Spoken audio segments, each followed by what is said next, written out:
Once again, welcome to the Town of Norton Planning Board meeting for April 2nd. Once again, we're at the Norton Middle School. We don't have anything on the agenda until 7:20. There are no bills and warrants and no minutes to approve. However, Paul reminds me that we're only scheduled for meetings through April 16th. I know there's an election, but we at least ought to have a meeting scheduled for after the election, notwithstanding the two of you, although you're certainly welcome to come, Frank and Steve. The thinking is that perhaps we set a meeting for April 30th, the election being the 23rd. Is that convenient to folks? And then we can go from there with the two new members. Joe, I can't hear you. Oh, I'm sorry. I'm talking about, since we have no other meetings beyond April 16th, the election's the 23rd, that we think about having a meeting on April 30th, and then when the two new members join us, we can set a calendar for dates going forward. Does April 30th work for folks? That's fine. As far as I know. Tim's a question mark. Yeah, Tim will. Although by April 30th, I would imagine you have good We news. hope by then, Tim. Your wife will. It'll be done, yeah. One way or another? Yeah. Okay, so we'll set a meeting for April 30th at 7:15.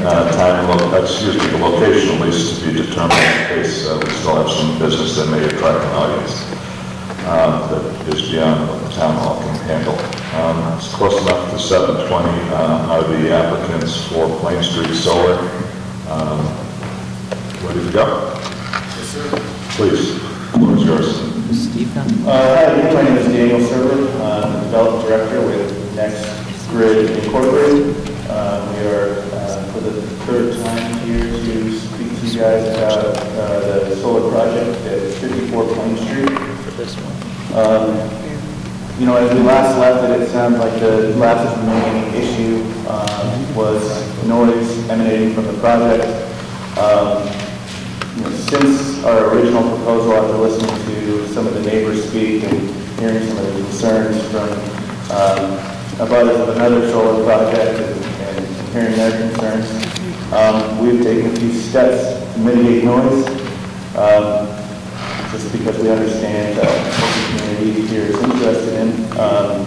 Those mitigations we've taken are removing 4 rows of panels, which has moved the closest inverter to the school in any habitable building, approximately between 30 and 40 feet further away.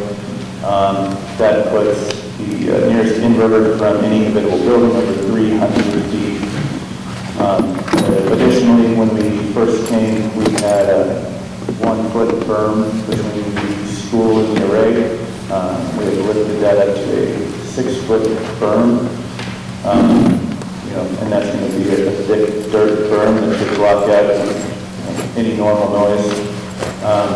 Additionally, we proposed giant arborvitae and all the natural trees, which should be a sound barrier. The inverters themselves, to be clear, they function at 55 decibels, which is the same amount of decibels as normal conversation between 2 people, or an indoor comparison is a dishwasher in another room. Those numbers come attached to a letter I provided you guys with. One is from the Department of Transportation, and the other is a university study. I believe it was MIT. So you can see the comparables. We also value the amount of mitigation that we proposed with removing that many panels over the 20-year to 25-year life of the project, including bringing in dirt, building up that berm, adding vegetation barriers to be around $100,000 in mitigation to mitigate a sound issue that may not have existed based on the decibels and the distance from the inverter to the nearest habitable building. You know, we believe we've taken an appropriate course of action, and at our last meeting, we said we would be open to more reasonable mitigation, but we cannot commit to any removal of additional panels after the installation. It's been very clear to us because we're not rich people. We need to get construction loans like everyone else, and no one will back the loan where there's a condition that says we'll need to reduce capacity. So it is our feeling we've conducted an appropriate amount of mitigation as it stands. Does anybody want me to go through the actual project, or do we all remember from last week? I think we're familiar with the project, the details before you've made these changes. Are there questions from members of the board? Is that a yes then? Yeah, I guess so. Well, I'll just jump in real quick. Just to confirm, the drawing you're showing, no additional changes have been made since last week? Because you said you removed the sections of the rows of panels closest to the school to set those back, but nothing further than that, right? These plans have not changed since last week. No. Okay, thank you. Last week, the chair made a request in terms of a proposal in terms of sound mitigation to make sure that no sound was emanating beyond the property. Have you addressed that at all? Are you willing to do anything further in terms of that request? Any request that from a property line, we've not addressed it. We do not find it to be necessary. There's nothing we can really do. We can provide you with the decibel level of those inverters functioning, and we can tell you that this is, quieter than most residential uses, closer than most, daytime uses, someone performing their garage, passing cars, etc. But any mitigation from a property line, we feel is unreasonable. We are willing to conduct a study after installation, set a baseline for decibels. If there's formal complaints, we can restudy and make sure there was not an increase in decibels since the time of installation. We believe that the amount of decibels does increase. It's because our own failure to perform proper O&M, and we're willing to take that responsibility, within 5%. But as far as mitigation, just based on someone saying they can hear it from the property line, we're not willing to do that. Well, two things. One, have you provided any materials about the megahertz effect of what you're proposing? Have you found any material that deals with that at all? There's no, again, we've tried to find material, and there's no, it says that a megahertz is a vibration, and any electrical device should be similar to, what's in your house, what comes out of a normal electrical outlet, the degree of vibrations, and how long that travels is, there's no study directly connecting that in this form of inverter. But again, one of the things that can drown out megahertz, that can block megahertz is dirt, and we proposed a 6-foot berm. And we do believe that that's going to mitigate that problem. So, let me back step. Are you willing to provide us an initial survey in terms of establishing a base? Yes. And we can work off of that? Yes, sir. Okay. The other thing is, in another project that we've been dealing with, one of the residents provided us with made reference to noise control regulations 310 CMR 710, which limits makes it a nuisance for any noise level coming off of the property above 10 decibels. I don't know if that's a requirement under this regulation that I'm reading. I don't know, I'm assuming that you would be obligated to do that. I just want to know if that's the standard that you'd be willing to impose upon yourselves relative to updating survey. Yeah, the law is the law. We have to comply with that, yes. Okay, thank you.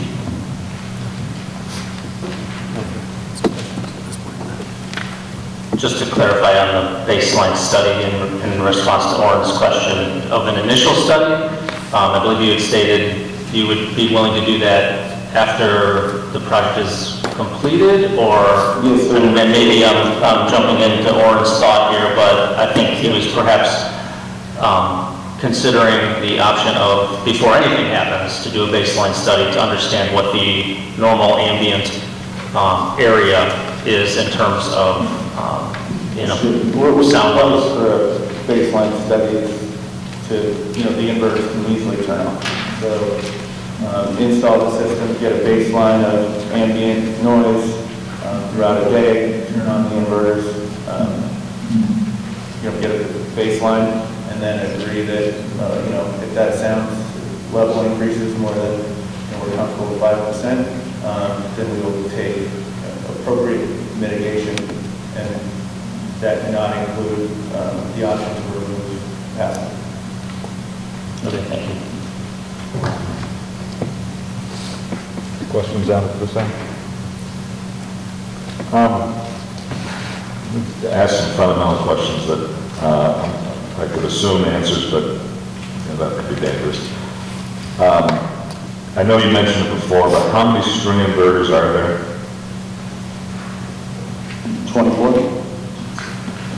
And do they emanate, whatever noise they emanate, is it only when they're Absolutely no noise, when after dark? So they ramp up throughout the day because they're making the most noise around, when the sun's at its apex.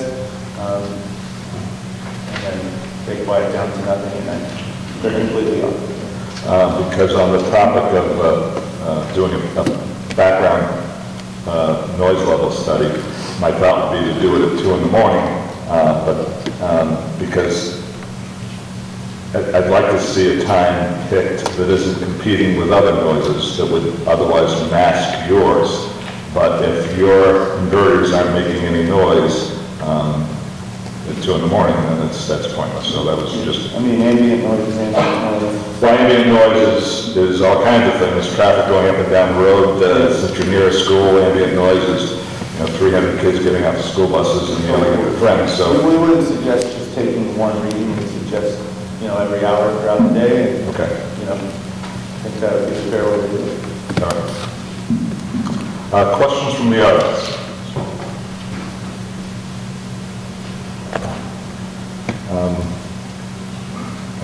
From the board, any other questions or any other information you feel you need? Joe? Maureen's got another Oh, one. sorry, okay. Can I ask a question of council? And let's say we get a noise situation, what are our remedies? I know under the statute that was referenced, there's a special provision that allows for a certain type of enforcement, but it only is under those regulations. I don't know if we have difficulty with other properties in terms of being able to enforce those. Is there something that we would need to put into our order and conditions relative to how it would be enforced, or are we protected by what's available now by statute and regulation?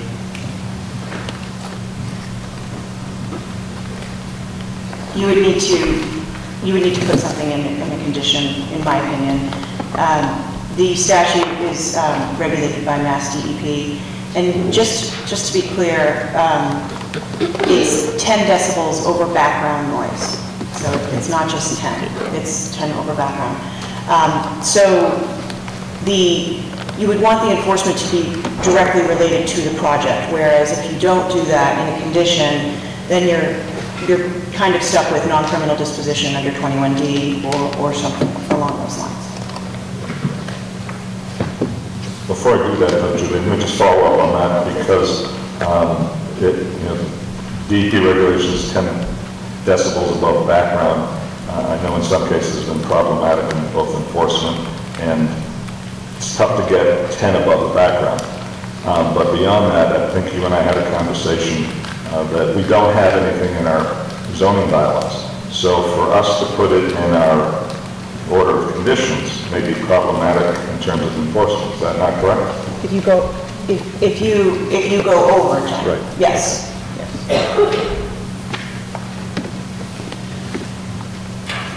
I just want to know if anybody knew if we were going to get any more comments from the superintendent of schools. And also, to follow up to that two-part question, Paul, before I hand the mic back over, also did the applicant Dan meet with Board of Selectmen? Has there been an agreed-upon pilot program for this project? I can answer your first question. I don't see the superintendent, but he emailed me earlier today saying that he didn't have anything more to add, so he would not be here. So, Daniel, I don't know if you want to answer the pilot question. Not myself, but a representative from our company did meet with the selectmen, and a pilot was not, an amount was not voted on, so the amount that we have is the same amount that we spoke about in my first meeting. It's the amount that the selectmen are aware of, and I think it's sourced by the, I wanted to say the treasurer, but that's not what I'm talking about, assessor, and it has not been voted on.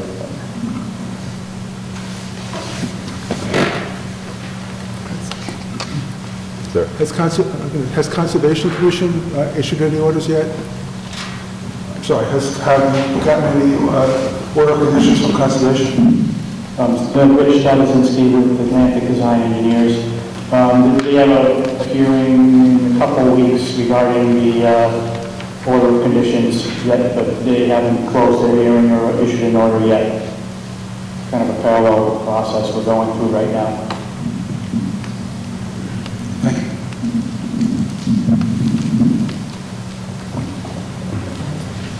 Okay, to members of the board, what's your pleasure? Is there a motion to close the hearing, since there appears to be no further questions from the board or from the audience?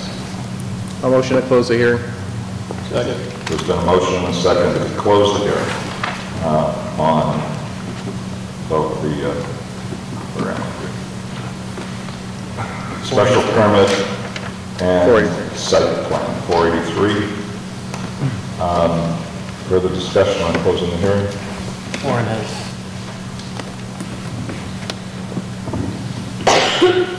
I would strongly like to see us wait until we get an order of condition from the Conservation Commission, again, dealing with environmentally sensitive areas, and I'd like to get their input in terms of making sure we evaluate our responsibilities relative to the requirements for the site. We suggest a condition that we can come back if there's major changes from their first amendment. Well, you'd have to, but before I respond to Warren, someone else. Point of information, when's conservation meeting next? Well, they just mentioned they're in 2 weeks. It'll be next Monday. No, Wait. next one week. 1 week, I believe. From It's next on the month. 8th, isn't No, it? no, no. It'll be like, next Monday. It'll be Okay. next Monday, the 15th. If we're meeting on the 16th, they're meeting on, or No, they're meeting on the They just said they were- 8th. They're meeting on the 8th, scheduled sorry. 2 weeks. Sorry. I believe they're on the 8th, according to the town calendar. Okay. But are they on? No agenda is posted yet, but according to the town calendar, there is a conservation meeting on April 8th. I believe that's accurate. Okay, but Or did you see anything else than that? No, I believe they continued it to the 8th, at the Yeah. last hearing. Not that it's speak for them, but There's a chance that the commission won't be ready to issue an order on the 8th, and that they were talking about the 26th, I think, was that they were pushing to continue the hearing until the 26th. So to give their town consultant time to review. Yeah. That's what I thought you said, that you thought that you were going to be continuing until the 26th. Now, we have the issue of losing members. You know, the Conservation Commission has the authority to issue an order of conditions with or without us.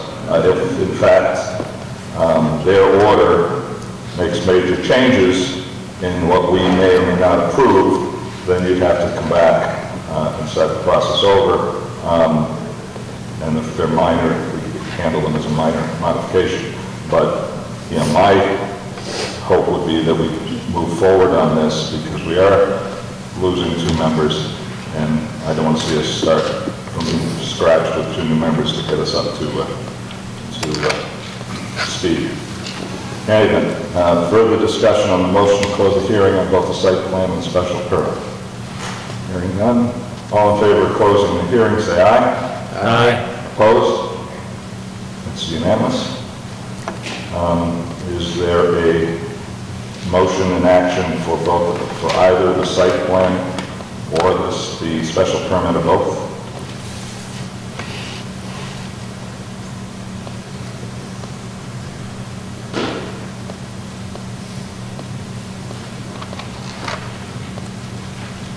Waiting for a motion, otherwise this dies for lack of a motion. I don't think that's where we want to be. I'll move to approve the site plan and the special permit. There's been a motion by Steve to approve both the special permit and the site plan. Is there a second? I'll second. All right, there's been a motion and a second. The hearing's been closed, but is there discussion on the motion to approve both the site plan and special permit?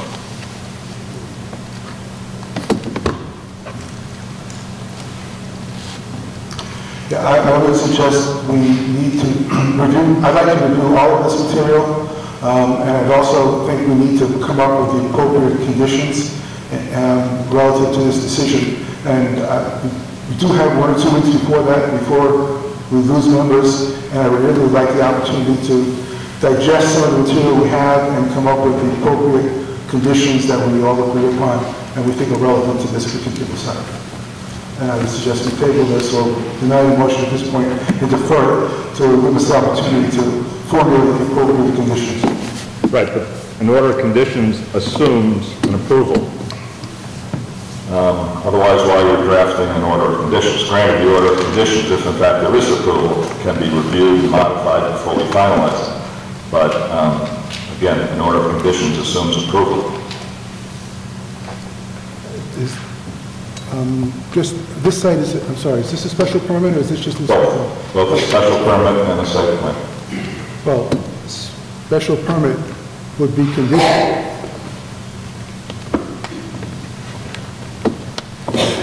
While site plan approval can have conditions, a special permit can go to the actual existence and denial of the permit in itself.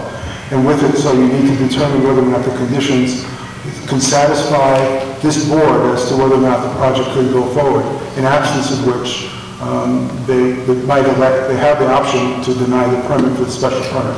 So I would suggest that the decision incorporates not only the approval of the permit, but the conditions as well. And that's, from my perspective, the decision should incorporate any conditions that you have as well.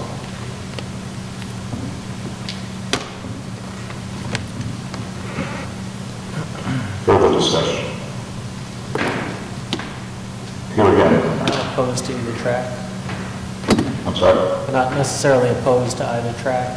Well, I just, again, if we're going to, if there's the denial, a decision can be rendered citing the reasons for the denial. If there's an approval, the conditions of the approval can be listed. But, I mean, what does Paul do?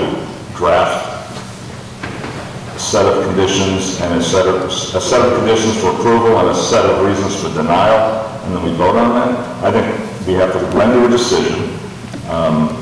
Obviously, there are conditions that we're going to want to incorporate into that decision, whether it's an approval or a denial, and then we go from there. I'm not suggesting, I mean, the only thing I think we need to do today is make a decision. There's no further input in terms of the hearing. We have all the information we're going to get. If there are conditions that people feel ought to be put in the order of conditions, if there's an approval, then we can both submit that and modify that at subsequent meetings. But again, I think Paul needs direction in terms of what it is that we're going to be doing.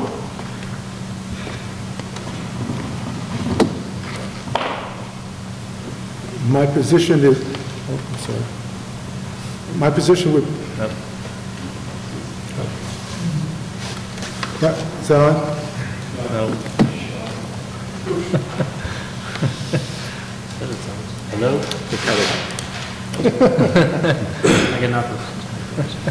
I'll speak up. The concern I have is my vote as to whether or not to approve is determined upon what conditions are imposed. With the right conditions, I'd be willing to agree to a special permit. In absence of those conditions, I would not. So for me, it's difficult to vote on approval or not approval, especially as it relates to a special permit, without doing the conditions. My suggestion would be that the board take the opportunity to review the material, and rather than require Paul to generate a decision, perhaps at the next meeting, we can discuss those conditions we all think may be relative and ask him to then proceed at that point. And with those discussions at least on the table and agreed to and voted on, we can agree at the same time to approve the permit. I'm going to take the symbolic mic.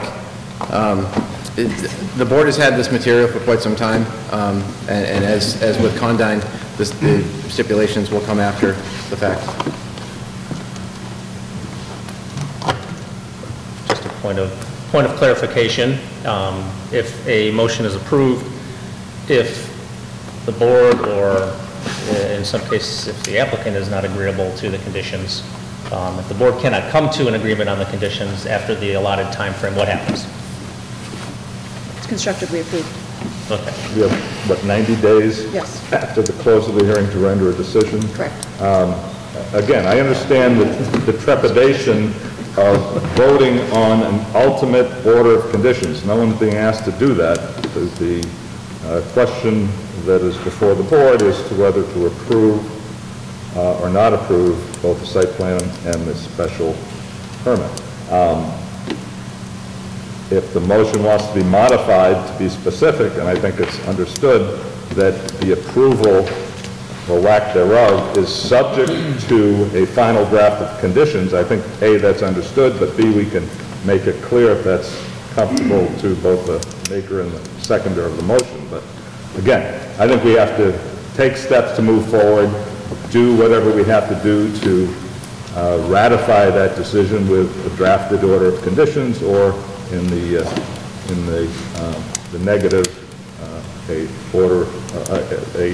explanation for the decision. But here again, if the matter is before the board, I'll take a vote. Since I'm assuming, I'm sorry, is there further discussion? No, It was a Steve's. Oh, I'm sorry. Amend your motion. Nope. I'm sorry? Nothing further, no. Oh, okay. Since I'm assuming this will not be unanimous, I'll do it by roll call. This is on the motion to approve both the site plan and the special permit. Joe, one second. Sure. Tim asked if I was going to amend the motion. I believe you were referring to include... Subject to conditions. That's given. It's subject to conditions no matter what, so that's why I'm not going to amend it. Can we also separate the two, please? Because I make... In terms of, if you want a separate vote on, let's start with the lower threshold, the site plan, which is a simple majority. On the motion to approve the site plan, again by roll call, I'll start with you, Tim. Aye. Orin? Subject to the agreement on conditions, I approve. Aye. Aye. Aye. Frank? Julie? Aye. I too will vote aye. So the site plan is approved. Obviously, conditions to be drafted and agreed upon. Now on the issue of special permit. Again, further discussion on the motion. Hearing none. Subject to my same objections I had on the previously stated. Tim, on the Aye. special permit? Orin? Lewis, no. Steve? Aye. Steve? Aye. Frank? No. Julie? Aye. I too will vote aye. So Orin was no, and Frank was no. So it was 5-2, and it's the supermajority. So we'll be drafting, Paul will be working on, and we'll review the order of conditions for both the site plan and the special permit over the course of the next, hopefully, week or two. And I will, my goal will be to get it to you all by no later than Friday morning, the first draft. Thank you. Thank you so much, and thanks everyone who's been talking to me. Thanks.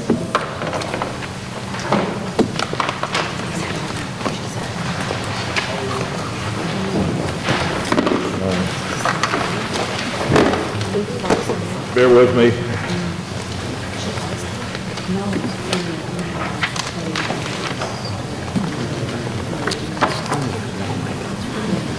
It doesn't work. No, I'm trying to see what kind of batteries. Okay, I reckon it.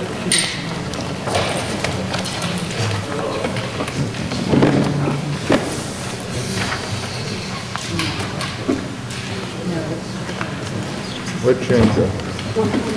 I don't know. He's up there somewhere. It's dead. Batteries, apparently. Well, I don't know how to take it apart. That's what I was trying to see, what kind of batteries it takes. I said the 9-volt probably. I don't know. That'd be my guess. I might even have some batteries. That'd be my guess. Shane, you wouldn't have batteries for any of these, do you? Not my equipment. I have batteries for my equipment. Can you just take a quick look at that, see if you'd have, we'll replace them if you do. They're all lithium ions, the equipment that I had is kind of Okay. universal.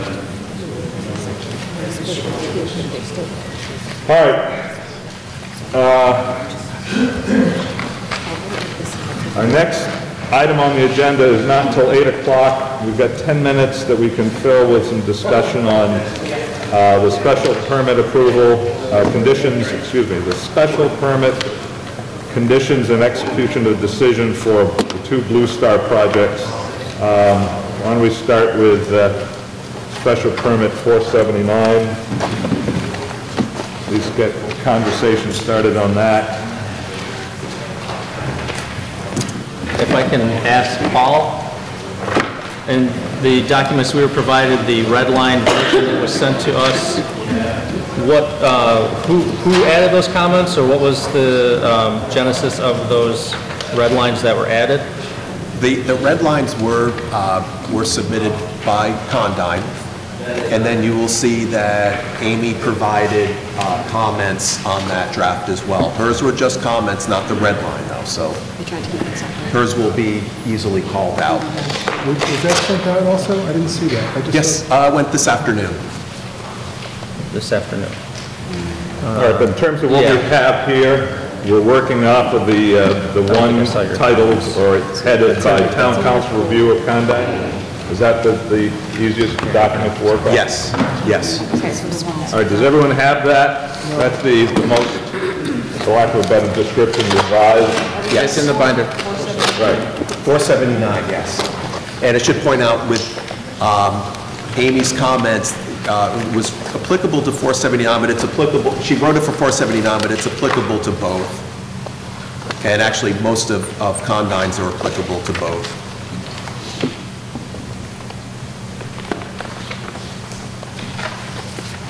All right, just so that I'm aware, this cross-out and addition is Condyne, or is that?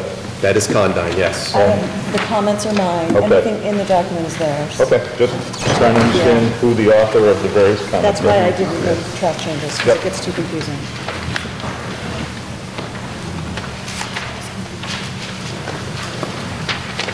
Paul, can you draw our attention to anything that was changed and the rationale and proposed change?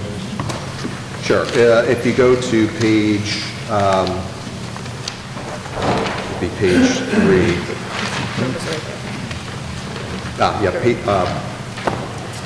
Right. I'm just looking to see. If you look at page 3, standard condition of approval number 3, there was, and this condition essentially says if no substantial construction has commenced within 2 years, the application would have to be potentially renewed, but the applicant has submitted the terminology, except for good cause to be determined by the planning board, which,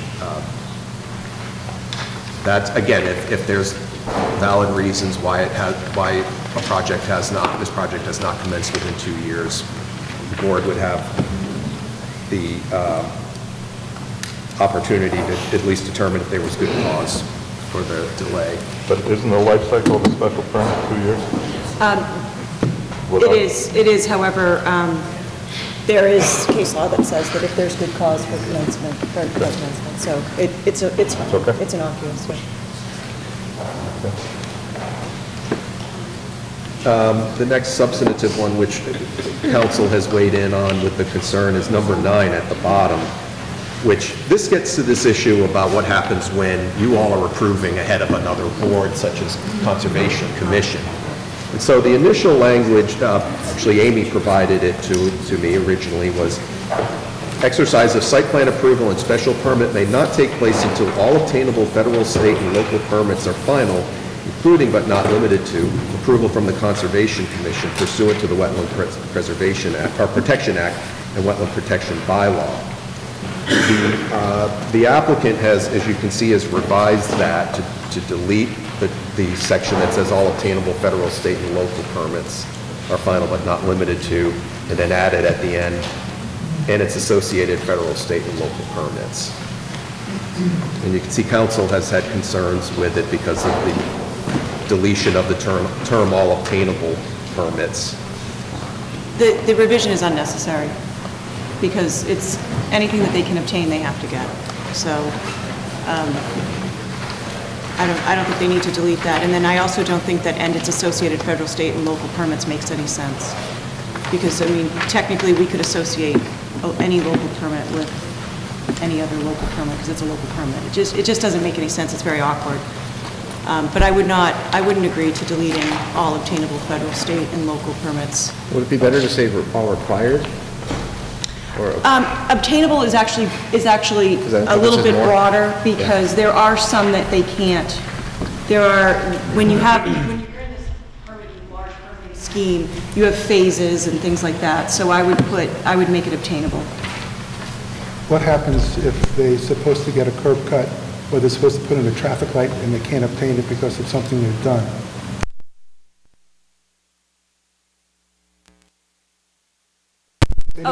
Then that wouldn't be obtainable. If it's up to the state and the state hasn't weighed in, but if they've put in an application, if they've tried to get the permit, then that would be, they've at least applied for it because it's not obtainable because of the state.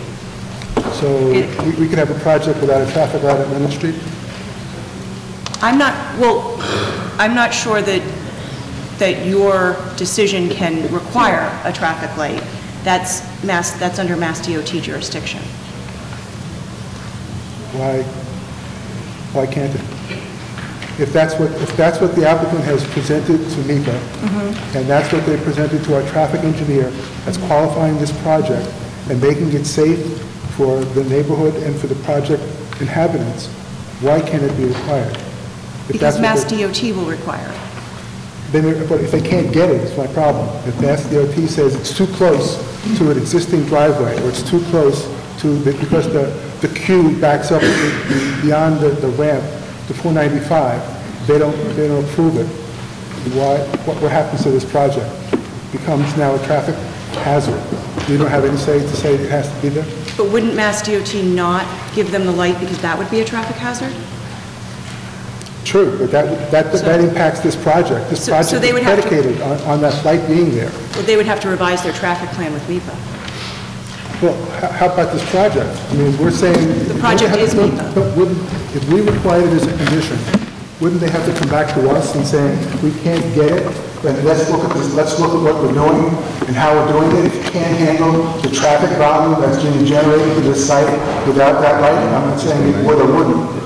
Using that as an example, if basically they could not handle the traffic appropriately, we're signing off and saying, we're okay with this project with the condition that there's being a traffic light there. And if there's not, then that's a different issue. Well, hold on. I think you're a little confused because if you're going to make the light a condition, if you are going to make the light a condition, then it's a condition. It's not a separate permit, obtainable permit.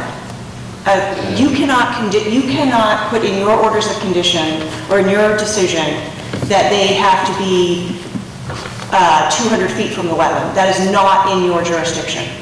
But they have to get a conservation permit. That's a completely separate permit. So the question is that obtainable or not? Not whether they can comply with conditions that the planning board has the jurisdiction to impose. They've agreed that as a condition, they're going to put in a traffic light. No, I'm not questioning I'm not questioning the condition if you're going to put the, The conditions we would be imposing in several cases, because it's in a state, it's in 123, require state permits. So I just want to make sure that this language wouldn't supersede a condition that we put in order. Well, I just wanted to add, we do have a condition in here, a draft condition that does require the construction of a red light at Leonard Street in 123, but it does say it must be approved by MassDOT, since that's in their jurisdiction. But it is a condition. Okay. But if it's not approved, then that's their condition to get a building permit or to go forward with the project is getting that light. And if they can't get that light, they have to come back and amend their plan to make sure that we're comfortable with it being safe. Correct, you are correct, and that's why we have that as prior to final occupancy. They can't, the way it's written now, if that light does not get built, they don't get a final certificate of occupancy. And just one further point, unlike the light at the offering at 495 and 123, the cost contracting for the light at Leonard Street is borne directly and only by CONDOT. They, I don't want to say simply need approval, but they need approval granted from MassDOT, but the contracting, the bidding, all that is handled by CONDOT.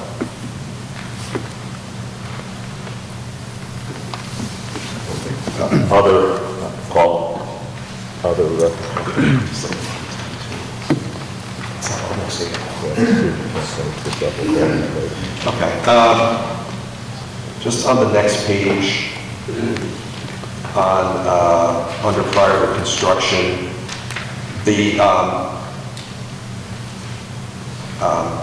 there's a condition in here that says they'll meet with the planning director to, if necessary, to determine appropriate surety and enter into a surety agreement. And they've added only if necessary due to unfinished approval.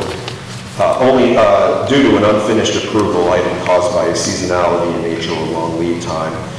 Amy's responded to not agreeing to this unless we have surety in the subdivision approval decision, which we did not. So, Amy, I don't know if you wanted to. I would just, if you don't have it in subdivision, then I would strongly advise that it not be agreed to. You have to have a surety. This is a very large project.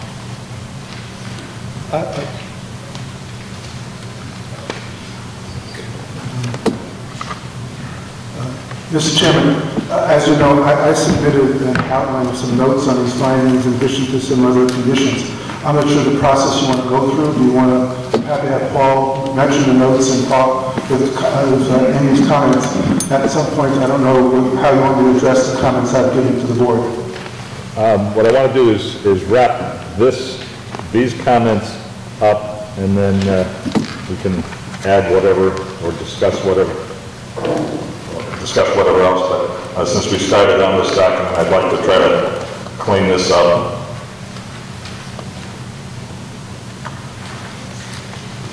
So not add anything more, just go through this, right? Well, we may add more, but I want to, work off of this document and clean this up before we get to our next item on the agenda. Right. There were a couple of changes on page 5 dealing with our review of the stormwater management system. I haven't had a chance to we only have a couple more, and then whatever time we take from this, I'll add to go back. I'm gonna move to table this. I'll second that. There's a lot of people here for the next one, so. There's been a motion to table, discussion. All those in favor of tabling this to after we've dealt with the other agenda items, say aye. Aye. Aye. Opposed? Okay, it's tabled. Just one more find it.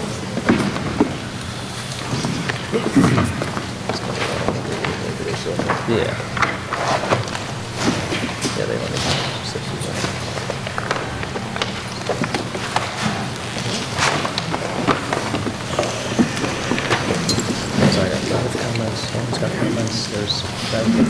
Okay, the 8 o'clock item on the agenda and we went a couple of minutes late, so I'll add a couple minutes.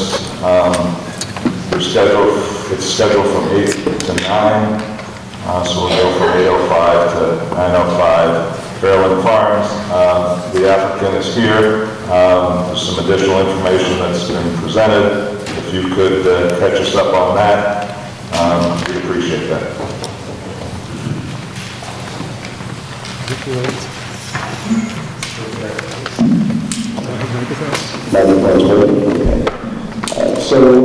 Since the last hearing, I submitted a letter to the board regarding the question about the 2 megawatt AC limit and the question about the DC size. And I can go into the details of that if folks would like, or if you have a chance to review my document too. But it's essentially what it says is that under the SMART program, projects are limited in terms of their AC capacity, and for a standard non-agricultural dual-use project, that limit is 5 megawatts AC for a single parcel of land. For a dual-use agricultural project, that limit is 2 megawatts AC for a single parcel of land. There is no cap on the amount of DC capacity, and in fact, the energy storage incentive, which is part of the SMART program, which is a new, the energy storage incentive did not exist in the investment program. So the energy storage incentive is new to the state. That's why so many of the projects coming forward now do have energy storage as part of it. The energy storage incentive actually pays, there's a higher incentive for using more storage.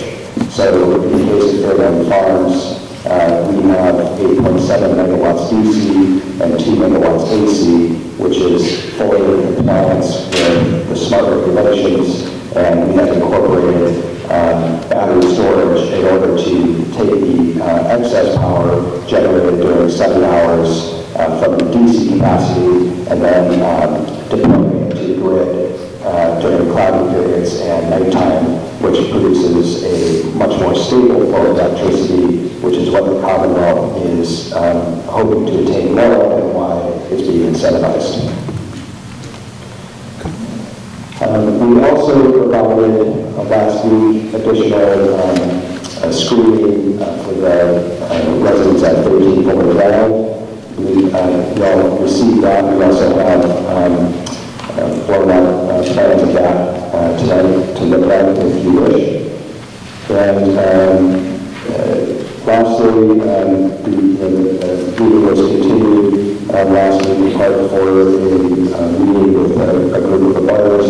Unfortunately, that meeting did not happen, although I was still able to meet with several abutters over the weekend and had some productive conversations and hopefully alleviated some concerns there. So those are all the updates we had since the last hearing. Dave LaPointe from Fields and Thomas can provide more detail on the landscaping plans that we submitted for 13 Fuller Drive. Do you want to go ahead and do that there?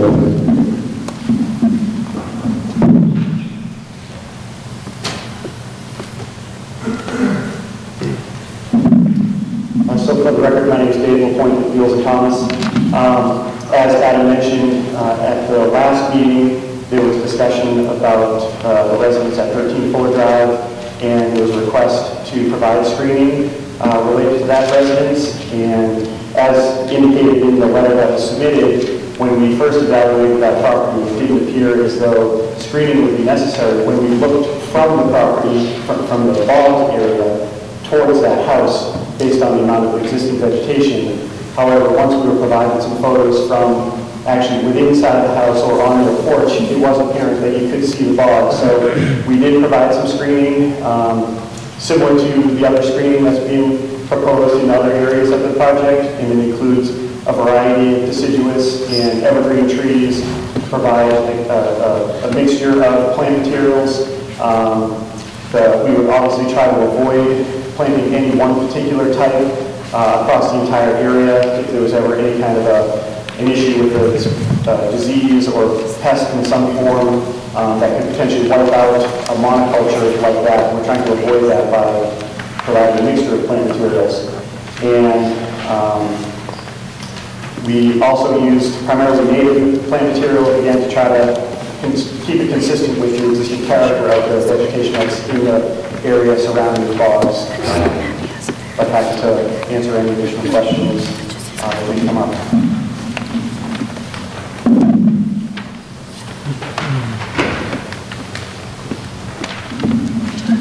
So that's everything we have as far as updates, and I'm happy to answer any additional questions.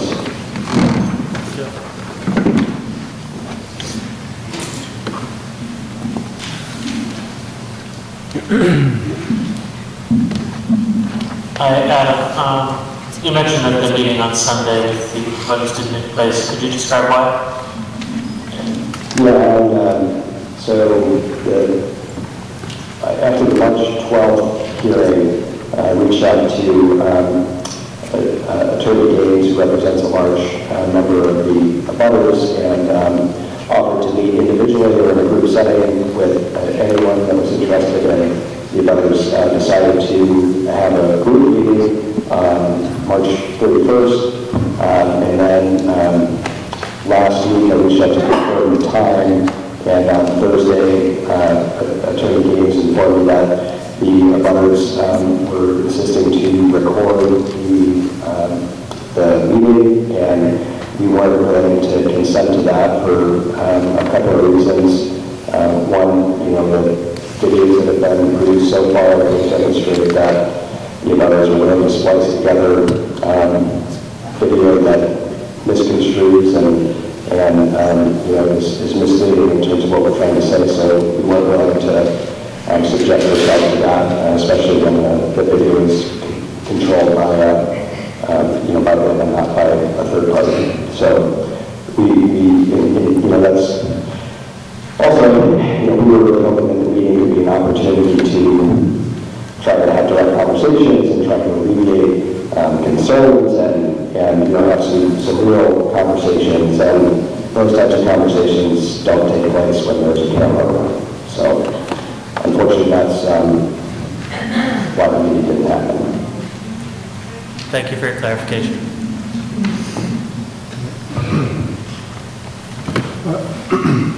Adam, with respect to your response on the issue of the capacity, in reading your material that supplied by the butter, the question I have is, it says the maximum AC rated capacity is 2 megawatts. Correct. What is the AC capacity of the project you're proposing? 2 megawatts. By itself, it can only do 2 megawatts? Correct. The AC rating relates to the capacity of the inverters, which is where the where the electricity is converted from DC to AC electricity and then put out to the grid. And so our inverters are not capable of converting more than 2 megawatts of power at any given time into AC electricity. So to clarify, the project is 8 megawatts and change DC. So all that energy is absorbed through the solar panels, stored in a battery, and then, pardon the term, dripped out at a 2 megawatt AC rate as the battery storage runs out. So to the nighttime hours or cloudy hours or whatever. Exactly. And the reason why the Commonwealth is incentivizing battery storage is because on a project without battery storage, the production may look like this throughout the day, and the clouds go over, the production bounces up and down and then drops off in the evening hours. With the battery storage, the production looks much more like a ramp up and then a flat line and then a gradual increase as the batteries are depleted. So it's a much more usable shape of the electricity for the grid, and that's why they're paying more for it. So just help me here. The agricultural solar tariff generation units, is that just the inverter, or is that the whole system? That's the whole system. So the whole system then is generating 87 megahertz, 8.7 megahertz of direct megawatts, I'm sorry, of direct current, which in and of itself has the capacity of what in terms of AC? So it's, no matter what the DC capacity of a project is, the AC rating is only what the inverters are capable of converting from DC into AC. So you can have a 50 megawatt DC project with 2 megawatt capacity inverter, and the AC rating would only be 2 megawatts. I understand that, that's what you can send out, but what I'm trying to just clarify is what the generation units represent. Is it just the inverter or if it's the whole system? And if it's the whole system, why isn't then, if the DC can convert to something like 8 megawatts, why isn't it in excess of what the capacity is? So the SMART program in general and the SR program before that has always been, there's never been a limit or requirement on the amount of DC megawatts a project can have. They always only look at the AC rating, and the DC capacity of the project is essentially determined by optimization conducted by the developer to figure out, what's the most optimal design where we're producing or not losing more power than it makes sense financially for the power for the project. Sorry, I'm not sure if I'm answering your question here, but essentially the solar panels altogether have a combined DC rating of 8.7 megawatts. So at any given moment, if there's full sun, all of the panels combined are producing 8.7 megawatts of DC power. And in that full sun moment, 2 megawatts of that would be going to the grid through the inverters, and then 6 megawatts of it would be going into the batteries, because we have 2 megawatts of inverter capacity and 6 megawatts of battery capacity. And so there'd be 0.7 megawatts of power at that point that's essentially wasted. And so when the sun starts to drop and the production of the DC panels drops below 2 megawatts, then the stored power comes out of the batteries and goes through the inverters out to the grid, so that the amount of power going through the inverters remains constant at 2 megawatts until the point that the batteries are depleted. Well, it seems clear that the SMART program made a distinction between straight solar power generation and one for agriculture, one being 5 megawatts, and then dropping it down to 2. And I'm just trying to understand, it's clear that there was a desire to limit that for purposes of agricultural use, and I don't know that throwing it back into storage is a way of getting around that is something that this statute was intended to do. I don't know if you could help me with that. Sure. So a lot of the standard solar projects now under the SMART program, the ones that have initiated development after the energy storage incentive came out, are now in the realm of 15 megawatts DC, 5 megawatts AC. And so the concept of the traditional DC to AC ratio that it goes is no longer applicable under the SMART program. So they did reduce the size of the projects, and keep in mind that's just for the first 2 capacity blocks, and they wanted to do that to kind of see how these projects do during the initial outset, and then they have the ability to increase the size if they want to after the first 2 capacity blocks. So they did decrease the size, but relative to the size of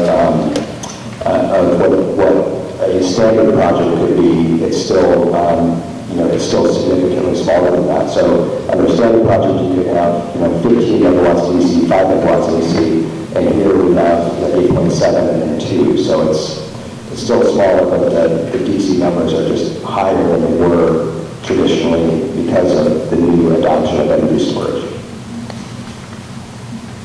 Another question raised by one of the others was referencing fire access. My understanding is, in terms of the inverter, from what was said, Fairfield Lane, is the inverter, the fire hydrant is 0.5 miles from the inverter, and the last you indicated you were intending that the fire department was supposed to access the inverter by going down Bay Road and crossing the bog. There's no fire lanes available for A, crossing the bog, and B, is the nearest hydrant 0.5 miles away from the inverter? So we did have the fire department look at the project, and we directed you to second that and talk with them again after the question came up 2 years ago.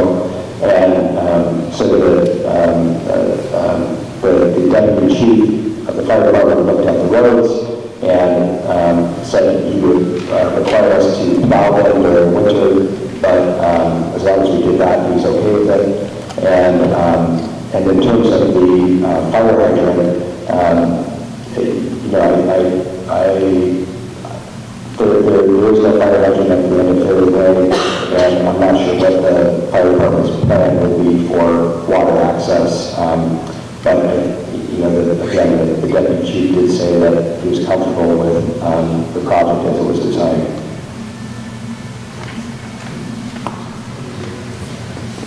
And then you provided some material from the Cape Cod Cranberry Growers Association. I think obviously they're representing the growers, but it appeared from what was said, they confirmed that there's no solid comparisons under the new regulations in the Commonwealth or in the world dealing with what you're doing. And then I'm not sure, maybe we get some clarification from the audience. Someone had gone to UMass Cranberry Station and gotten some feedback. I don't know if you've seen that and whether you want to comment on the feedback they got and the letter that they provided indicating that they were not comfortable or thought that this project was going to work in terms of preserving the bogs. Yeah, I did see the letter, and first of all, I would say that what they're referencing in terms of yield requirements is what's required under the dual use program's exemption. So the dual use guidelines have set design guidelines, and if you meet those design guidelines, then you qualify as an agricultural solar project. What that letter references are the requirements for a waiver, which is if you don't meet those design guidelines, for example, if you're going to shade more than 50%, or if your panels are going to be lower than 10 feet off the ground, then you need to seek an exemption and prove those, prove additional information to be true. And so I don't know, so we've been just talking with the UMass Cranberry Station quite a bit as well, and with the director of the UMass Cranberry Station, and I'm not sure what the person at the UMass Cranberry Station was exactly trying to say by signing that letter, but in our conversations with the UMass Cranberry Station, and this could definitely be confirmed by the Triple CGA as well. UMass Cranberry Station says that they are not certain of what yield will be, but the evidence that we have so far demonstrates that cranberries will continue to live in high shade environments. What the exact yield will be is something that will be determined as time goes on. And that's essentially what the one of the main points of the dual use program is to collect data and figure out how crops perform under these shaded environments, which is the reason for needing to submit data year after year to MDR and DOER, and specifically why we put an exact yield requirement into the program. Thank you.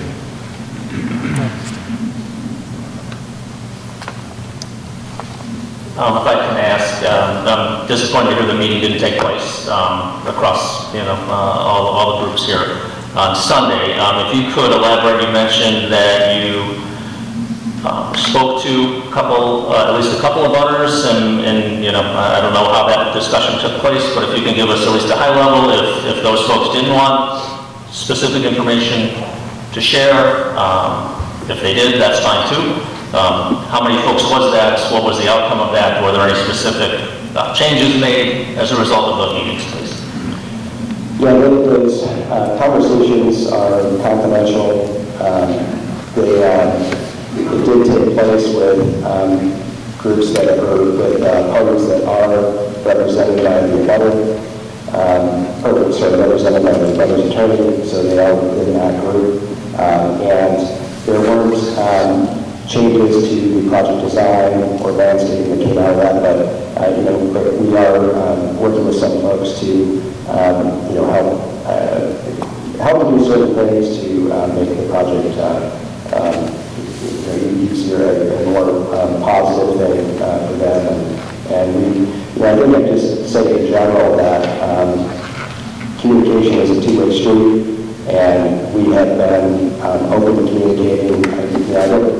I don't really want to drag through the whole history of all of the you know, attempted outreach I've done. I'm happy to do that.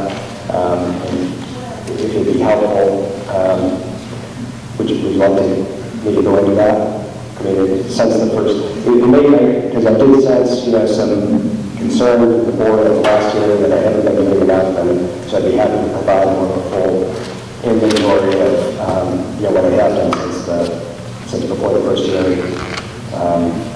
to date, if that would help you. I don't think we need to go into that at this point. I was, you know, really more focused on the most recent week of what happened, and you know, the number of homes that represented that you met with, just something along those lines would be great. Right. Yeah, so I met with three abutters in the last week that are in a very close proximity to the project, and we talked about some additional solutions to help ease their concerns, and I think they're very productive conversations, but again, I can't disclose anything more because they're confidential, and it did not result in changes to our plans. Can I ask one follow-up question to that, Jeff? Okay. Adam, were these new abutters or abutters you had previously spoken to? A couple were new. Any other questions of the applicant from the board for the moment? As we did last time around, I'd ask Attorney Gaines, only since he represents many of the butters, perhaps his comments will cover some of what the butters would say. And then we'll open it up for questions from the board, Mr. Gaines, and then we'll open up to everyone. Excellent. Thank you, Mr. Chairman. I'm going to try to be brief tonight, so I think it's more important that you hear from the butters as opposed to me. I did submit a letter this morning to the planning board. Hopefully you've all had a chance to read it. I think it's about 5 pages. I tried to make it as thorough as possible, so I don't have to go through everything here. Just to, you know, obviously talk again about the effective date of the amendment and citing some cases on that. We raised a new issue that I sort of discovered while researching that issue, that I don't think we even considered the application for site plan approval, given that it was submitted back in December before the amendment was even voted on in January. The two other points in my letter were about the special permit provisions and the requirement of Article 10, how they do apply to the request for special permit on the floodplain article.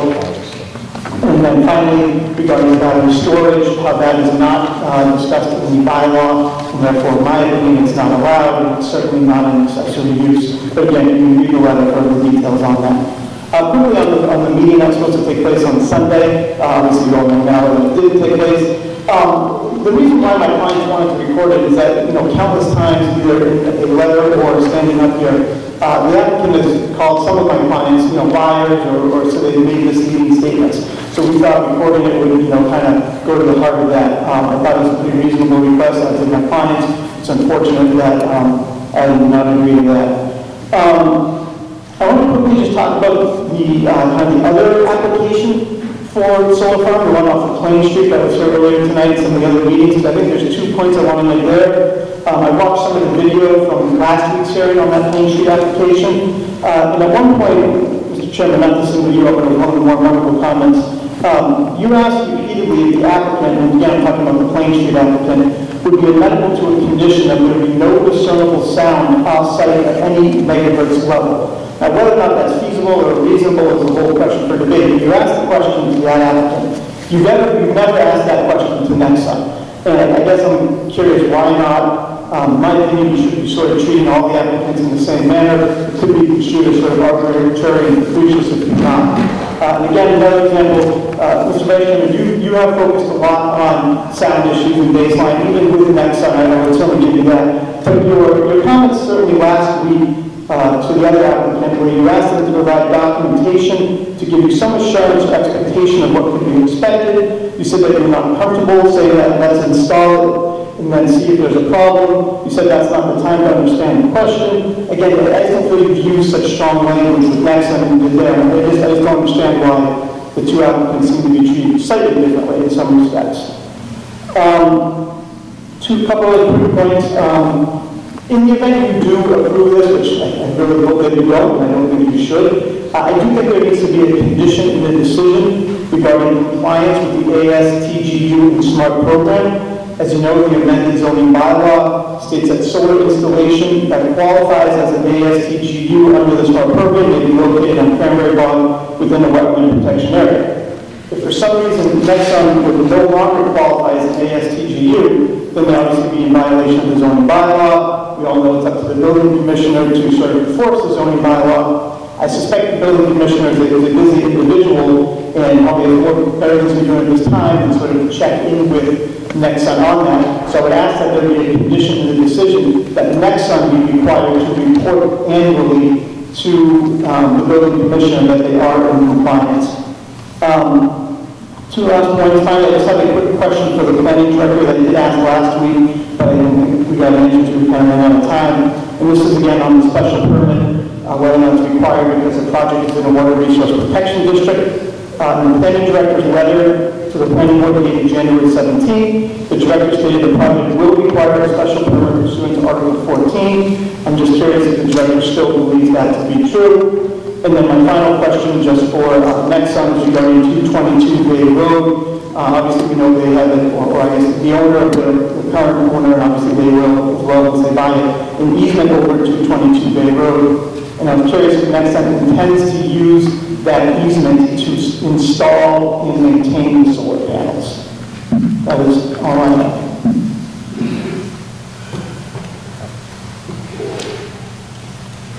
I may have lost track of some of your questions, but starting with the last first, the question to the applicant in terms of use of the easement, if you could respond to that.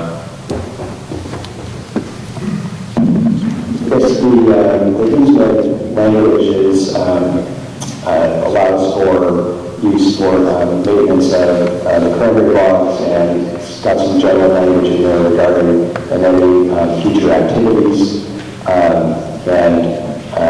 So in our view, we would be able to use that easement for the construction and installation of the solar project. But if that's not the case, and the abutter at 222 disagrees with that, we'd be happy to not use it for the construction and installation of the project. There are plenty of other roads that we can use to access the areas we need to. In regards to Attorney Gates's point about the condition of the ASTGU, I think we may have found the first area on which we agree. I actually was going to suggest that as well, and I think it can help to answer a lot of the questions you have about the DC capacity versus AC capacity, because I think we could condition the project as needing to obtain approval as an ASTGU, which would prove that the project design is in compliance with with the DOER program requirements. So we'd be happy to do that. We'd also be happy to continue submitting ongoing compliance documents to the building inspector without required to do that anyways under the program to deal with our vendor. So that's something that we'd definitely be able to. Those were the only two questions I had to answer. Respond on the easement issue, David.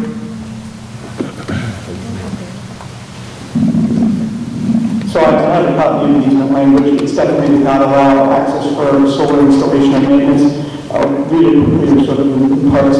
The purpose of the easement is for allowing the grantor and successors and signs access on and over said easement by foot and all types of vehicles without notice for the purpose of facilitating, maintaining, or conducting present or future cranberry bog operations and or related activities, such as but not limited to the creation or expansion of gravel removal, cranberry bogs, and water reservoirs on the land of the grantor or abutting on the other property conveyed by the grantor, and also to use the easement for purposes of the streets the way they're now or hereafter used. So again, it is for the purposes of the cranberry bog operations and or related activities. I don't think the installation and maintenance of a solar installation, even though it's on top of a cranberry bog, would be an activity that is related to cranberry bog. So I presume the applicant can find another way to get there and install the solar panels. If not, that is certainly an issue because I don't think the owner of 222 Bay Road is going to let him on his property to install and maintain solar panels. I'd like to,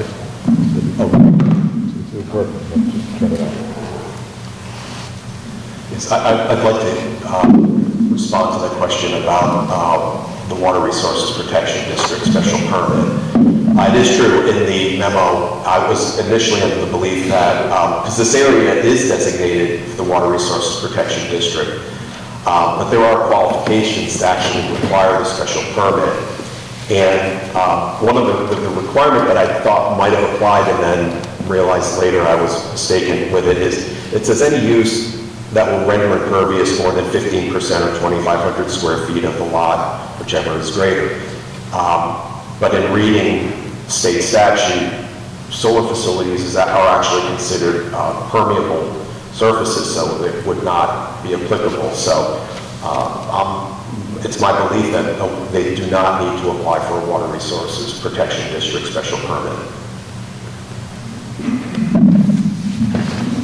Although I don't know there was a question, let me just respond to the observation of my admittedly clumsy attempt to get the prior applicant on Plain Street to agree to a noise condition. And that grew out of a brief conversation in general that I had with the town council prior to last week's meeting. Norton does not have a sound bylaw. Absent that, we are reliant on the state DEP regulation of 10 decibels over background.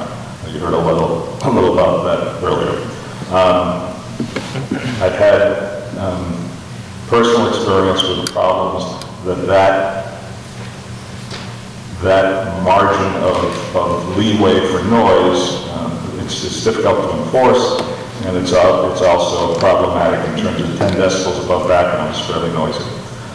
So knowing that we had no bylaw, knowing that 10 decibels in my mind is problematic, 10 decibels above background, I was perhaps clumsily trying to get the applicant to, in essence, voluntarily agree to something he didn't have to agree to, and I failed. But that was the reason for it. It was not an attempt, and certainly no way to treat them differently than treating this application on the issue of the noise.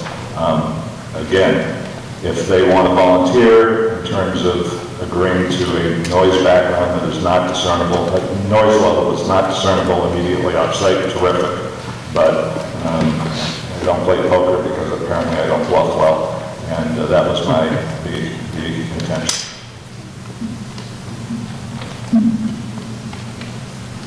Mr. Chair, if I may respond to just one other point that Attorney Gaines raised, because I think the rest was covered. But regarding the new issue that was raised by Attorney Gaines in his letter this morning, of whether the board can consider our application, given that it was submitted prior to town meeting's vote on the current bylaw. The case that was raised by Attorney Gaines was in the context of a subdivision plan freeze. If we had submitted a subdivision plan that would, under certain circumstances, freeze the zoning applicable to the project as of the date of submission of the plan. That is not the case here. We're merely seeking zoning relief and we subsequently go in for a building permit. When we apply for our building permit, we are subject to any zoning that was first noticed prior to the date of receipt of that permit. So it's our hope that this project is subject to currently effective zoning under which a major solar array such as this one is allowed by right. Okay, are there questions from members of the board of either the applicant or Attorney Gaines?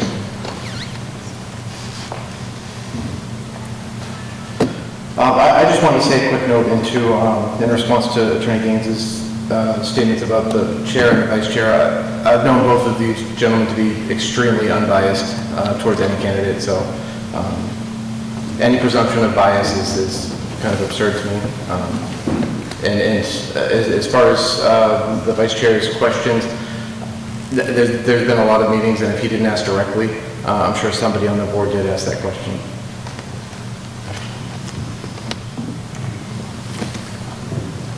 Any other questions? Was that a yes? It's a yes. Rosewood. I concur with Steve's comment regarding the chair. We're all here to try to make this thing happen. We get some complicated issues with a lot of people having a lot of concerns. We're here trying to do our best, and I certainly would caution everybody to take a good view in terms of watching what we do and appreciating that we're trying to do our best, and sometimes we'll state things as they come up, and it may not come up in your hearing, it may come up in somebody else's hearing. But as you may have learned from my questioning, if I learn something in one meeting, I'll tend to throw it back to you. One of those questions was megahertz, and I've asked that question at the other panel, and we still haven't gotten any response from them, and I'll ask it back to you, Adam, whether you've gotten any information to clarify megahertz for one, and two, whether or not we, in line with what the chair requested in the other hearing, are you willing to do some surveys so we get a baseline of what's existing now in terms of we can compare it with what may exist in the future? Yes, absolutely. And the last year we had suggested we would be open to that as well. And I mentioned a call that Director Giuseppe and I had with an acoustic engineer to talk through how that process would work, and we're definitely open to establishing a baseline. I had us hire an acoustic engineer to do a study, and also have that study peer reviewed by a different group hired by the town that we would pay for. And in regards to the question on megahertz, I looked through everything I could, and all of the information that we have from the manufacturers is in terms of decibels. I'm trying to explain it last year, and I don't think I did a very good job of it, but when they do a sound study of their equipment, they measure between 20 and 20,000 hertz, which is the range of hearing of the human ear, and the decibels produced within that range are then indicative of the sound that will be generated that anybody can hear. And beyond that, I can't provide any more useful information. I'm no expert. But that was another reason why we thought that the best idea would be to have the project studied thoroughly by an independent sound engineer who would be able to provide you with the clarity you're seeking on that. One question that I don't know if you can answer, just for myself. Are the neighbors around this project all on well water? I believe most of them are. Is anyone on time? I'm not sure if the homes on the very southern end of the property along Plain Street are or not. I know everybody on that neighborhood and Fairbank and Fuller are. I'm not sure about the name. But I think the large majority are definitely on well water. Okay. And just one comment relative to what I think the council mentioned in terms of timing. Just so I'm clear on it, you applied for a special permit under the existing bylaw prior to the town meeting. So at that point, you were under the existing bylaw, regardless. The new bylaw came into effect, did away with a special permit for use. So as I think our council pointed out, you still had to apply for your special permit for floodplain and a site plan. So actually, if in fact that were to stand, you wouldn't have had to apply for something else. However, now that they have announced a new amendment, the notice for the amendment, anything that happens afterwards would be subject to that amendment. So now as a board member, I'm getting confused because we have your special permit, which was asking for a special permit under the old regulations. Whether or not that was in effect or not almost begs the question. So now we're faced with, if you withdraw that permit, and if in fact their amendment was to survive, you have to start all over again. As opposed to if you left that permit in place, right now you're getting near the end of the AG's 90-day period, and the amendment is coming up for vote by the 17th. So I would just throw out why, because you in the past tried to move this thing forward, why wouldn't behoove you, us, and the neighbors to wait until after that event happens? Because if you were to proceed now and rescind that the special permit request, and that vote came into effect, you have to start all over again, as opposed to leaving it in place and at least move forward on the request for the original special permit. I don't know. So if I can address that, it's our view that currently the major solar special permit does not currently exist. There is no such thing in light of town meeting's approval of the zoning bylaw amendment. Tonight, that is the law. That is the only applicable version of the bylaw that this board has the authority to enforce. If, when the vote on this new zoning amendment comes up, if that is approved, then as things currently stand, we would be subject to that. But tonight, we are subject to zoning under which there is no special use permit required, and that's how we're proceeding with our application. Okay, so if we would approve, and close out the hearing, as you have requested on a couple of occasions, and that vote went forward and it was approved, you have to start all over again, and you may not want to do that. Yeah, we've been through this, and I'm not sure precisely how, what the status of that special permit, the solar special permit application would be if town meeting adopted an amendment that essentially undid the prior zoning amendment. That's not something that I feel is necessary to decide tonight. We're just here tonight on the floodplain special permit and the site plan approval. Just a brief comment. I want to leave time for the abutters and others to ask questions. So I know we're obviously running short once again on time, but I want to acknowledge the comments made by my fellow board members.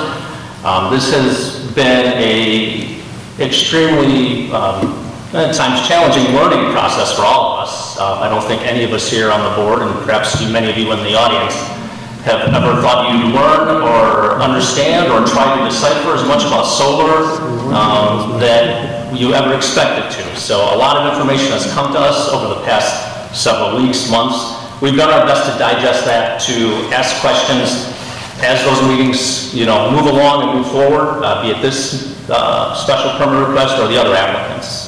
To Lauren's point, the lines of questioning come as the meetings progress and how those proceed. We're doing our best to understand that fully, both sides, from the public as well as the applicant. And that's what we're tasked to do, and that's what we're striving to do. So, there's no bias, no special favors going on to any party. We're doing our best to address all of those questions and gather as much information as we can. So with that, unless there's other questions, I'd like to open it to the... So just to address, or to go further with Oren's comment, there's no such thing as a special permit application being put on hold. That won't happen. Either the applicant has to request that it be withdrawn, and this board then has to agree to allow them to withdraw it, or it will be denied procedurally because it's moved. But we cannot let it just sit, because there is a risk of constructive approval. Other comments from members or questions from members of the board? We're going to open up to the audience. Again, we're running late. I'm going to, even though this was supposed to end at 9, we'll run it to 9:15. And I'll speak for myself. I don't pretend to be a brain surgeon. And the way we've done this, we're going to limit it to 3 minutes. I'm brave enough to realize that the neighbors oppose this. You've given plenty of arguments against it. What I'm asking you to do, it's your time, is limit it to people who are going to present new facts, new arguments, as opposed to, I'm opposed to it for view reasons, health reasons, unless there's new documentation. Again, it's your time, but use it wisely, because we're going to end at 9:15, and we're going to recognize people as you're lined up. So if you fit that criteria, speak up. Please. Okay, Kathleen Stern, 13 Forward Drive. I certainly hope that Adam isn't putting me in with one of the 3 people that he spoke to, because what happened is he put plans in my mailbox, which is illegal, and did not answer one of the questions that I sent him, as well as the entire board, I believe, of any of my questions. So that's number 1. He doesn't have to tell us, what happened in their conversation, but I think he should at least afford the board the people that he spoke to so it can be checked. I could just as easily say I spoke to 4 people this weekend, and you can find out I was not even in the state. So that's number 1. I certainly hope that we would put into something that would at least put something together for damages for our home, some kind of contingency plan or something, so we're not circling around trying to find something once it happens, because once it happens, it'll be devastating enough. And as far as the well water, I know you've heard it before, but also I hope there's some kind of contingency for well water testing. As we've said, we're really concerned. Thank you. Joe, I have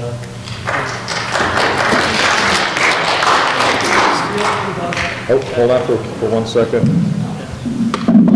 I think just to speak to the comment about keeping telling him not to reveal the names of anybody he's met with. I think that we should, if any of those people who he has met with over the past week would like him to release their names, they can do that.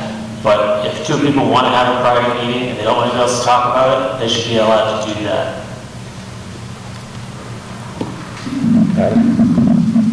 I would just say I did not include Mrs. Stern in that list, and I did ask to speak with her to answer the questions she had, but got a call saying that I should not reach out any further, so I did not.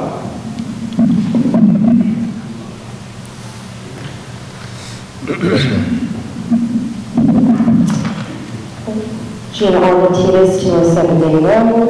I would just like to make sure that everyone received my email today regarding an encounter with Adam.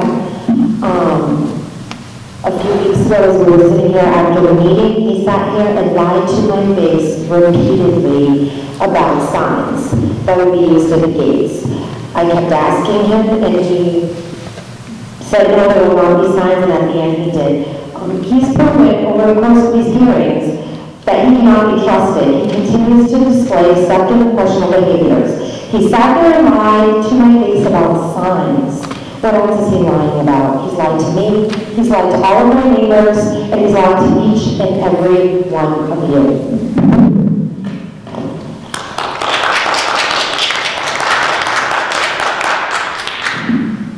I would just respond saying I think the question that you posed to me was, at first, if we're going to have the lighting signs.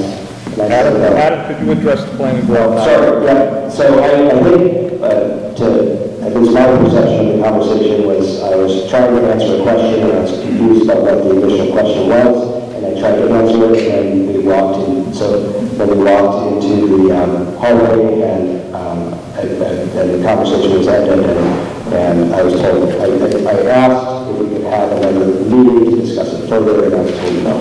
So that's what happened. Adam, we're not going to get into a debate back and forth. We heard your comments. The next speaker, please. I didn't use all my 3 minutes, so You left your seat. I think Chucky had told me, or the reason why a lot of us feel very good from the very beginning, our signs were taken off the roads of our own private property, setting our interaction with the town. They came onto our private property, took our signs up out of our property because they didn't like what it said, period. And now we have to share with the board, asking questions that they should have been asking these folks, to another company, to another race. This is what we're seeing. We don't see the heard the other two folks do. So just so you understand the argument. Now, I want to clarify something. Are you folks refusing to do any type of studies on radiation? Yes or no, please? I don't know. We've asked for studies on radiation, on water, and on sound. Are you refusing to do that? We haven't reached any decisions yet. We haven't refused anything. We haven't refused anything on that. Well, We haven't made any decisions. We're asking numerous times, you just listen to us and let it go, you don't tell us anything. Because I want to remind you that 24,000 solar panels, if you go down Hill Street in your town and what they're rated on, it just goes to pure static. And that's a lot smaller than this part they have going. And the water, you all know we're all wetlands, that they're all wetlands, we're all wetlands. There has to be a study done on that. If any of you have kids, or have older kids now, you'll be the same thing that you'll be on an uproar. We're going to do studies on the water. The sound, well, we already have another house that's having a problem with sound on a much smaller scale. All these problems already exist, and it's much smaller solar farms already. This is going to be a lot bigger. You have to do a study before you let this go forward. If you don't, you're being reckless, you're being negligent. That's period. This is not things we're talking about. When this is all said and done, and this is can't go somewhere, we're going to be your neighbors. We're the ones you're going to see at Dunkin' Donuts. We're the ones you're going to see at the supermarket, church, maybe. Not them, they're going to die. We're the ones that have to deal with this every single day for the next 20 years. If you let this go through without doing it properly and safely. It's not safe to go forward without studies. Period.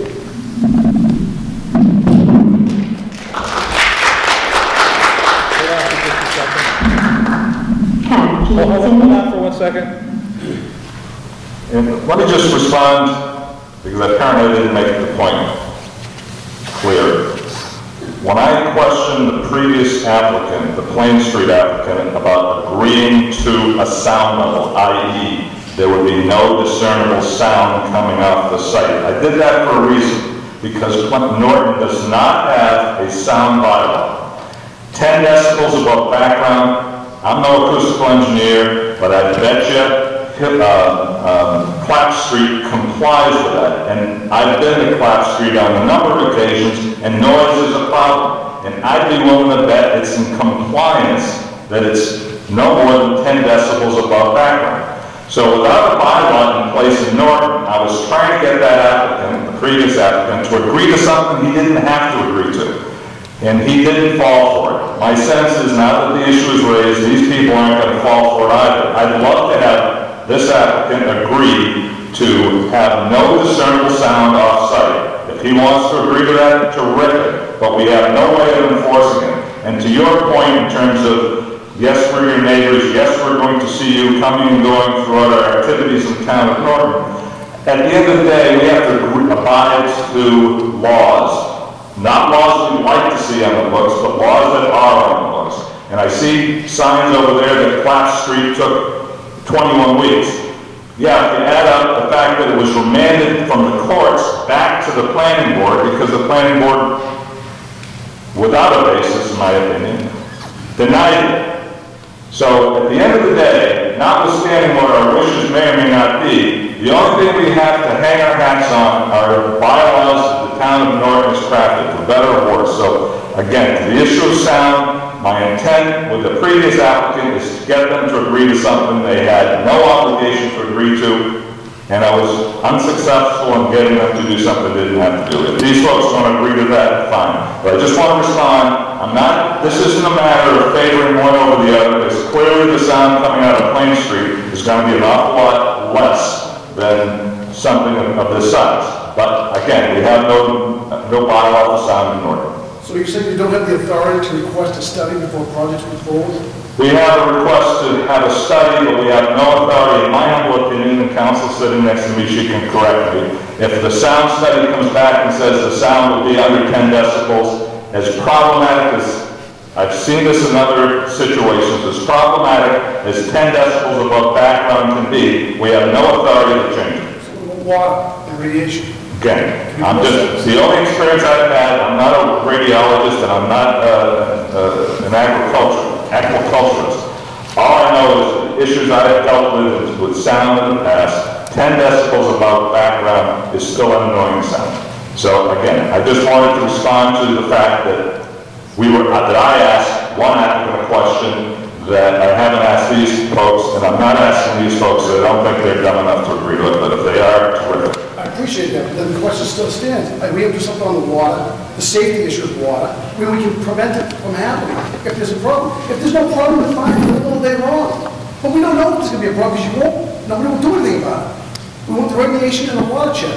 If they say that it's going to be fine, if it's after studies done, then what we hang our hats on? Nothing. But you won't do it, or nobody's mentioning that they'll do it.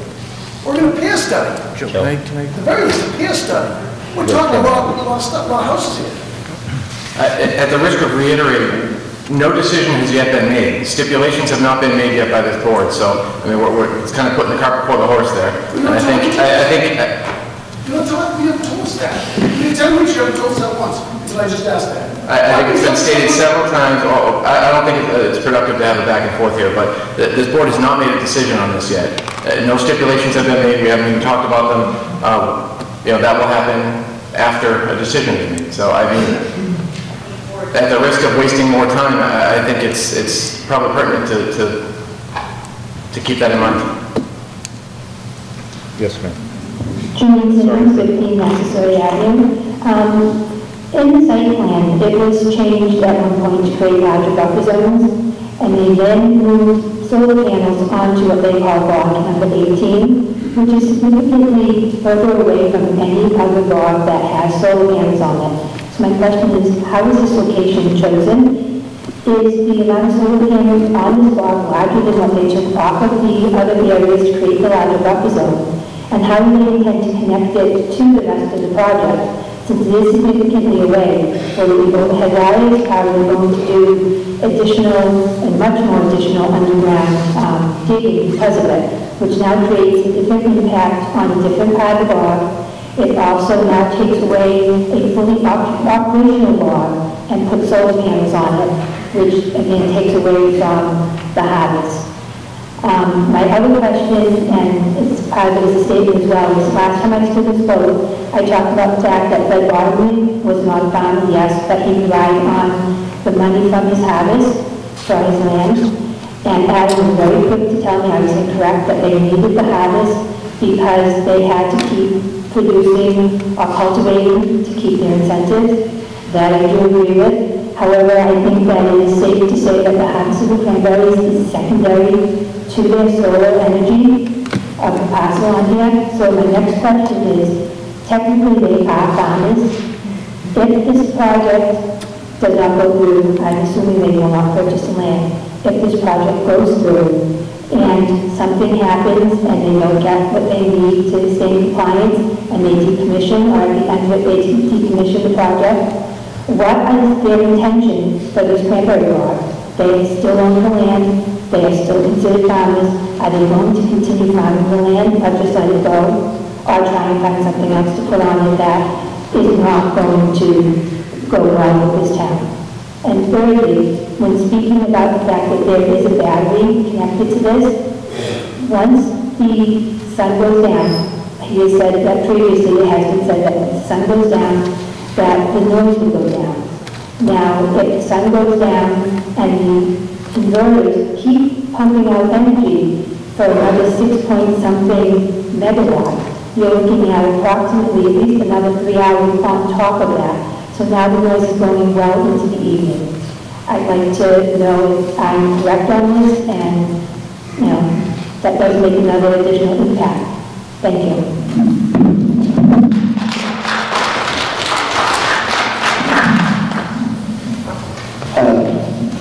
In regards to the noise, I think at one of the first hearings we did mention that the inverters will continue to produce into the evening hours because the battery storage will continue to produce, and that is also something that would be taken into account in the sound study. The sound study measures ambient noise on average throughout the day. And so presumably it would be quieter in the evening hours, and then any noise that we generate in the evening hours would need to be relatively lower as well in order to meet whatever sound standard is put upon us.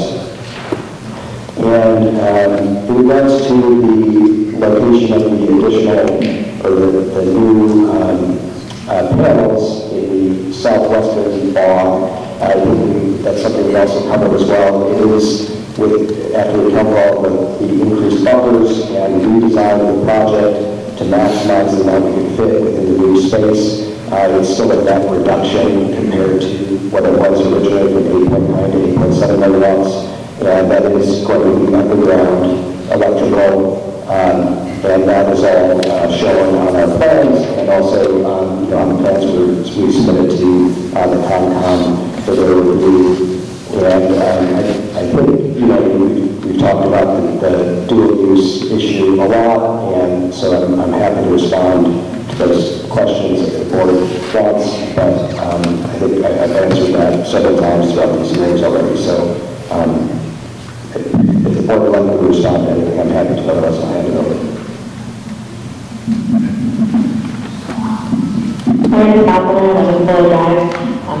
This is the first time seeing my house on any plan. It's really this piece here. On the other ones, it's not there, but kind of going in line with the newer array, which is pretty close to my property, just through a really thick wooded area. It's my home, a home that's behind me, that's truly behind me, and the woods are so thick that we can't see it.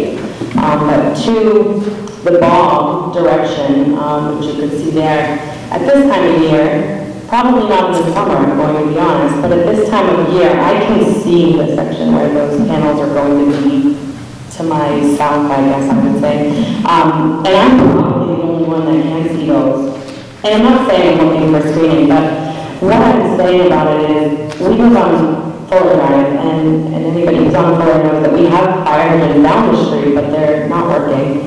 And the stigma we've heard is what the fire department agrees with and what Adam, I think, and I'm not going to quote, but it was something along the lines of let them burn if the solar panels ever caught fire. And to me that's concerning only because on a dry summer, it's really not that far. And again, it's hard for me to tell because my house isn't actually on any of the plans, but there is a map that shows how far my house is from that actual new array.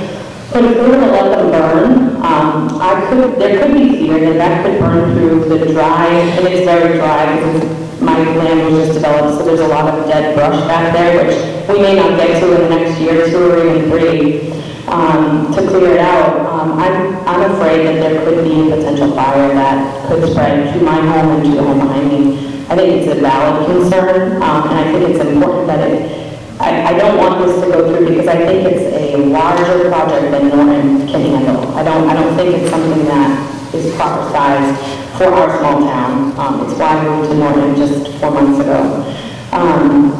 But if it were to go through, I would say that they need to really address these issues with our homes, specifically, and I don't know about the Bay Road type, but I know that Fuller and Fairleigh don't have working fire hydrants down, especially those at the very end where we're the furthest from Birch Street. I think that would be important to be addressed, specifically because we're close enough to them that if a fire were to happen, they're going to let the solar panels burn, as we've all heard. So that's really one of my main points. The other one that I had was